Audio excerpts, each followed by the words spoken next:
बिस्मिल्लाहिर्रहमानिर्रहीम अस्सलाम वालेकुम। गर्दन दर्द के हवाले से आज मैं आपको 4 एक्सरसाइजेज बताऊंगा जिनको करने से आप गर्दन दर्द से निजात हासिल कर सकते हैं। तो ये वीडियो एंड तक पूरी देखिएगा, आपको इसका बहुत फ़ायदा होगा। मोबाइल फ़ोन के बहुत ज़्यादा इस्तेमाल करने की वजह से अक्सर अफराद को अपनी गर्दन में दर्द रहता है, या बहुत से ऐसे शोबे हैं, ऐसे ऑक्यूपेशन हैं जिनमें आके गर्दन झुकाकर काम करना पड़ता है। ख़ास तौर पर ऑफिस वर्कर्स या कॉरपोरेट जो सेक्टर है उसमें जितने भी अफराद हैं अक्सर उनको अपनी गर्दन में दर्द की शिकायत रहती है। तो गर्दन दर्द के हल के लिए हम नेक आइसोमेट्रिक एक्सरसाइजेज अपने मरीज़ों को रिकमेंड करते हैं।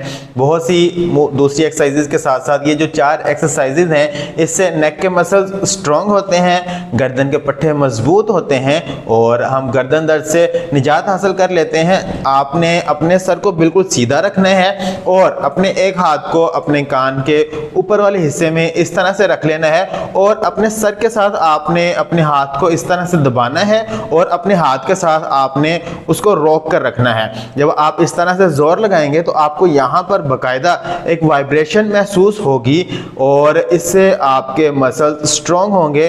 कम से कम कोशिश करनी है कि आप 30 सेकंड रोककर ये एक्सरसाइज परफॉर्म करें।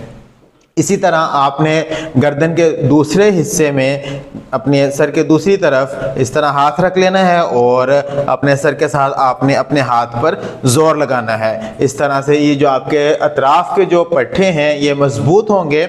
आपने गर्दन के पीछे वाले हिस्से के जो मसल्स हैं उनको मजबूत करने के लिए अपने दोनों हाथों को इस तरह मिलाकर फिंगर्स को लॉक करके सर के पीछे रख लीजिए और इस तरह से सर को सीधा रखते हुए आपने पीछे की तरफ जोर लगाना है और अपने हाथों से उसको रॉक कर रखना है। आपको बाकायदा एक वाइब्रेशन महसूस होगी।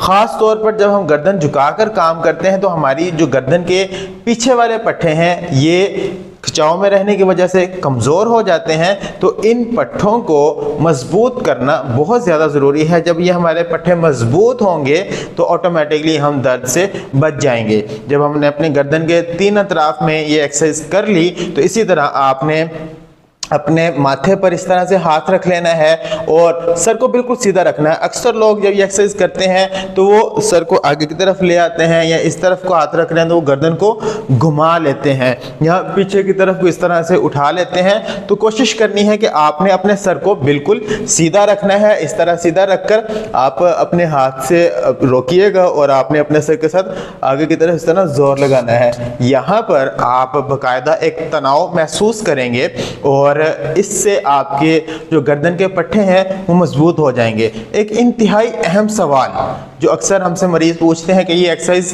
कितनी मरतबा करनी चाहिए, कितनी देर के लिए करनी चाहिए, तो इसका एक आसान सा फॉर्मूला मैं अपने मरीजों को बताता हूं कि कम से कम आप 10 सेकंड से शुरू करें और 30 सेकंड तक आपने इस तरह से रोक कर रखना है और ये वाइब्रेशन लगानी है। शुरू में कम से कम 5 रेपिटेशन से आप ये स्टार्ट कर सकते हैं और एक वक्त में आप 2 सेट्स कर सकते हैं।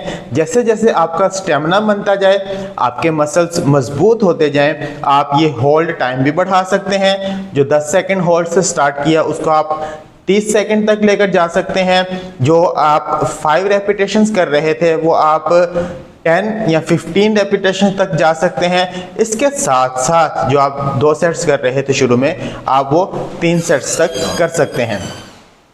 जब हमारे पास क्लिनिक पे पेशेंट आते हैं तो उनकी कंप्लीट हिस्ट्री टेकिंग के बाद उनकी मुकम्मल तशख़ीस की जाती है और ये तशख़ीस करने के बाद उनकी उम्र, उनकी जेंडर, उनकी ऑक्यूपेशन और दीगर बहुत सी बातों को मद्देनज़र रखते हुए उनके लिए एक्सरसाइज प्लान डिज़ाइन किया जाता है। ये एक्सरसाइज प्लान बहुत स्पेसिफिक कस्टमाइज्ड एक्सरसाइज प्लान होता है तो जिससे मरीज़ को दर्द से निजात हासिल करने में बहुत ज़्यादा मदद मिलती है। तो अगर आप या आपके आसपास ऐसे अफराद मौजूद हैं जिनको इस एक्सरसाइज की, इस वीडियो की ज़रूरत है तो ये उनसे शेयर कीजिएगा। आप कोई बात पूछना चाहते हैं या अपना फीडबैक देना चाहते हैं तो कमेंट्स में ज़रूर लिखिएगा। अगर आप हमारे पास क्लिनिक पर तशरीफ़ लाना चाहते हैं या ऑनलाइन अपना सेशन बुक करना चाहते हैं तो दिए गए नंबर्स पर रब्ता करके आप अपॉइंटमेंट बुक कर सकते हैं। मैं उम्मीद करता हूँ कि आपको आज की वीडियो पसंद आई होगी। आप कोई बात पूछना चाहते हैं या अपना फीडबैक देना चाहते हैं तो कमेंट्स में ज़रूर लिखिएगा। अपना और अपने प्यारों का बहुत सारा ख्याल रखिए। दुआ में याद रखिएगा। अल्लाह हाफिज़।